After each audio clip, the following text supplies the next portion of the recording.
Item ಯಾವುದೇ ಇರಲಿ try ಮಾಡಿ ಆಚಿ ಚಿಕನ್ ಮಸಾಲಾ. ರಾಜ್ಯದ ಜನರಿಗೆ ಇವತ್ತು ಬಸ್ ಶಾಕ್ ತಟ್ಟೋದು ಫೇಕ್ಸ್. ಈಗ ಬಸ್ ಓಡಾಡಿದ್ರು ಸಂಜೆ ಬಂದ್ ಆಗೋದು ಪಕ್ಕಾ.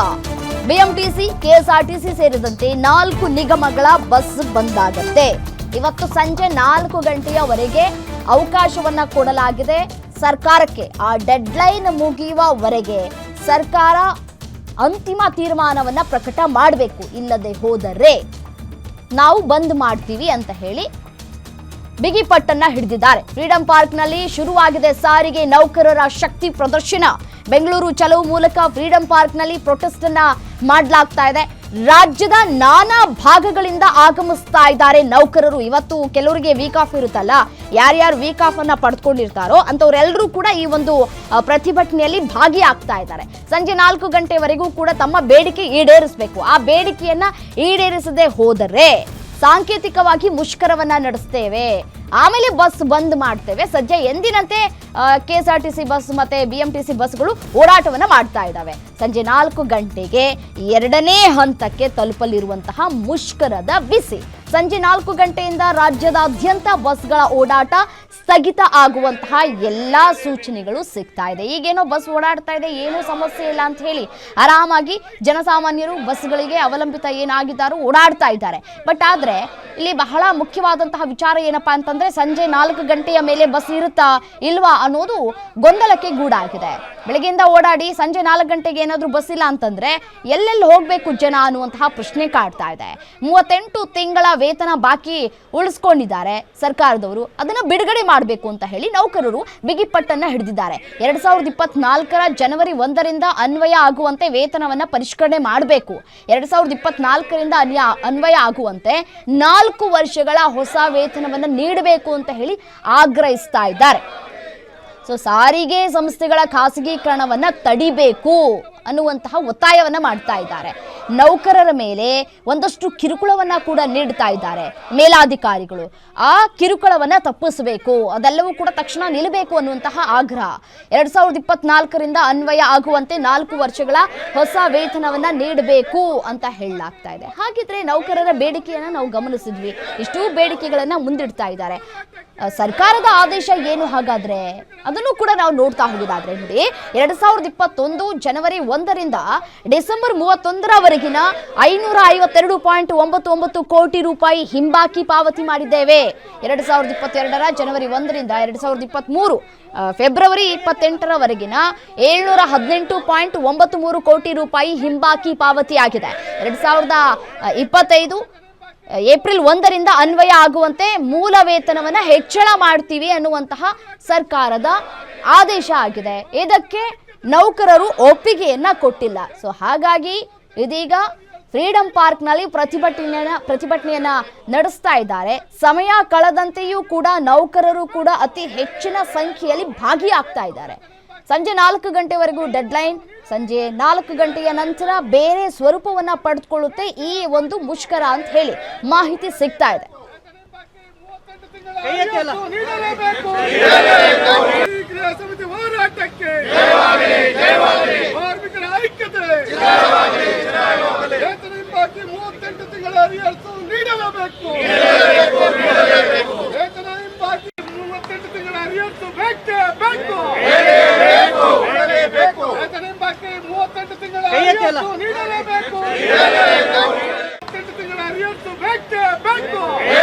ವಿವಿಧ ಬೇಡಿಕೆಗಳನ್ನ ಈಡೇರಿಸಬೇಕು ಅಂತ ಹೇಳಿ ಸಾರಿಗೆ ನೌಕರರು ಫ್ರೀಡಂ ಪಾರ್ಕ್ನಲ್ಲಿ ಬೆಂಗಳೂರು ಚಲೋವನ್ನ ಹಮ್ಮಿಕೊಂಡಿದ್ದಾರೆ.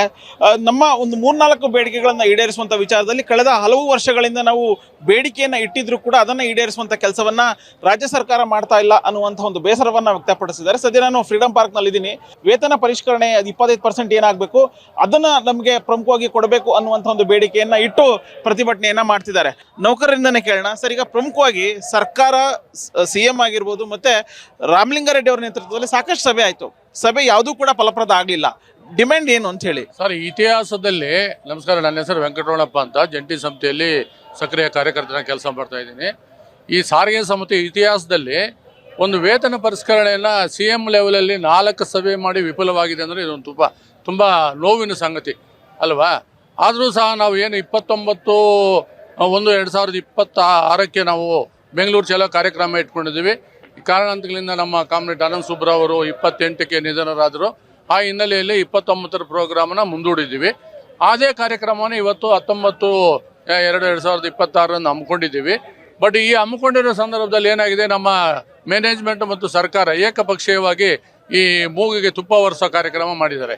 ಯಾಕಂದರೆ ನಾವು ಕೇಳಿರೋದು 38 ತಿಂಗಳ ಅರಿಯರ್ಸು. ನಾವು ದುಡ್ದಿರೋ ದುಡ್ಡದು, ನಾವು ಎಂಪ್ಲಾಯೀಸ್ ಕಷ್ಟಪಟ್ಟು ದುಡ್ದು ಮಾಡಿರೋ ನಮ್ಮ ಕೂಲಿನ ಕೇಳ್ತಾ ಇರೋದು, ಅವ್ರೇನು ಅವ್ರ ಮನೆಯಿಂದ ಕೇಳ್ತಾ ಇಲ್ಲ.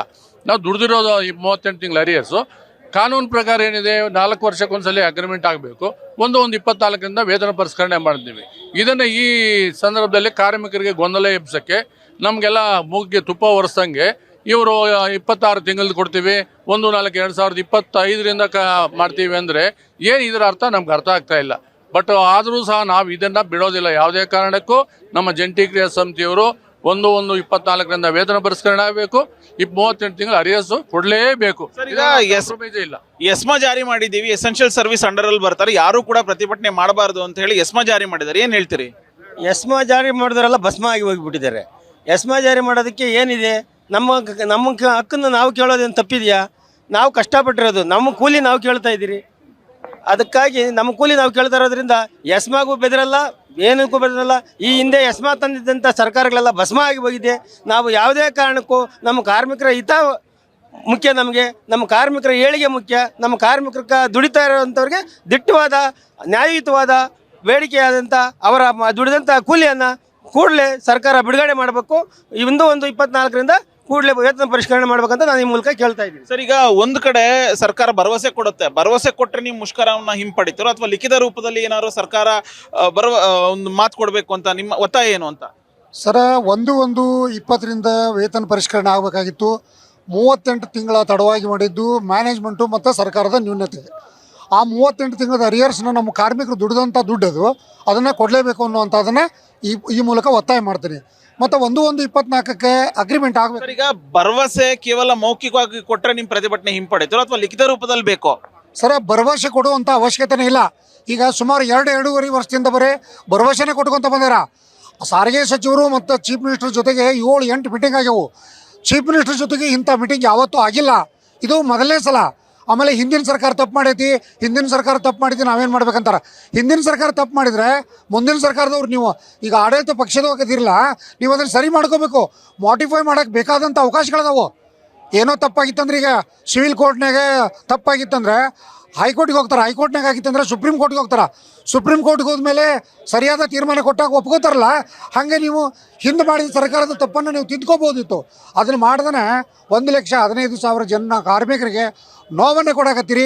ಈ ನೋವನ್ನೇ ಕೊಡಬೇಡ್ರಿ. 38 ತಿಂಗಳು ಅರಿಯರ್ಸ್ ಕೊಡಿ. 1/1/24ಕ್ಕೆ ನಮ್ಮ ಅಗ್ರಿಮೆಂಟ್ ಮಾಡಿ ಕೊಟ್ಟು ನೀವು ಸರ್ಕಾರಕ್ಕೆ ಒಳ್ಳೆಯ ಹೆಸರು ತಗೊಳ್ರಿ ಅಂತೇಳಿ ಸಾರಿಗೆ ನೌಕರರು ಹೇಳ್ತಾ ಇರುವಂತಹ ಮಾತು. ನಮ್ಮ ಬೇಡಿಕೆ ಈಡೇರಿಸುವಂಥ ವಿಚಾರದಲ್ಲಿ ಸೊ ನಮ್ಮ ಬೇಡಿಕೆಗಳಲ್ಲಿ ಯಾವುದೇ ರೀತಿಯಾದಂತಹ ರಾಜಿ ಇಲ್ಲ. ನಮ್ಮ ಬೇಡಿಕೆಗೆ ಸರ್ಕಾರ ಸ್ಪಂದಿಸಿದ್ರೆ ಮಾತ್ರ ನಾವು ಮುಷ್ಕರದಿಂದ ಹಿಂದೆ ಸರಿತೀವಿ. ಇಲ್ಲ ಅಂತಂದ್ರೆ ಮುಂದಿನ ಸಮಯದಲ್ಲಿ ಆಗುವಂತಹ ಎಲ್ಲ ಅನಾಹುತ ಅಂದ್ರೆ ಬಸ್ಗಳು ಸ್ಥಗಿತಗೊಂಡೋದಕ್ಕೆ ಸರ್ಕಾರನೇ ನೇರ ಹೊಣೆ ಅನ್ನುವಂಥ ಒಂದು ಎಚ್ಚರಿಕೆಯನ್ನು ಕೂಡ ಕೊಡ್ತಿದ್ದಾರೆ. ಕ್ಯಾಮರಾ ಪರ್ಸನ್ ರೂಪೇಶ್ ಜೊತೆ ಉಲ್ಲಾಸ ಕಿರ್ವಸೆ, ಗ್ಯಾರಂಟಿ ನ್ಯೂಸ್, ಬೆಂಗಳೂರು. ನಿಮ್ಮೂರಿನಿಂದ ವಿಶ್ವ ಮಟ್ಟದವರೆಗೆ ರಾಜಕೀಯ, ಸಿನಿಮಾ, ಸ್ಪೋರ್ಟ್ಸ್ ಯಾವ ಸುದ್ದಿಯೂ ಮಿಸ್ ಆಗಲ್ಲ. ಬರೀ ಸುದ್ದಿ ಅಷ್ಟೇ ಅಲ್ಲ, ಜೊತೆಯಲ್ಲೇ ಇರುತ್ತೆ ವಿಶ್ಲೇಷಣೆ. ಗ್ಯಾರಂಟಿ ನ್ಯೂಸ್ ನ ಸಬ್ಸ್ಕ್ರೈಬ್ ಮಾಡಿ, ಫಾಲೋ ಮಾಡಿ, ಕ್ಷಣ ಕ್ಷಣದ ಅಪ್ಡೇಟ್ಸ್ ಪಡೆಯಿರಿ.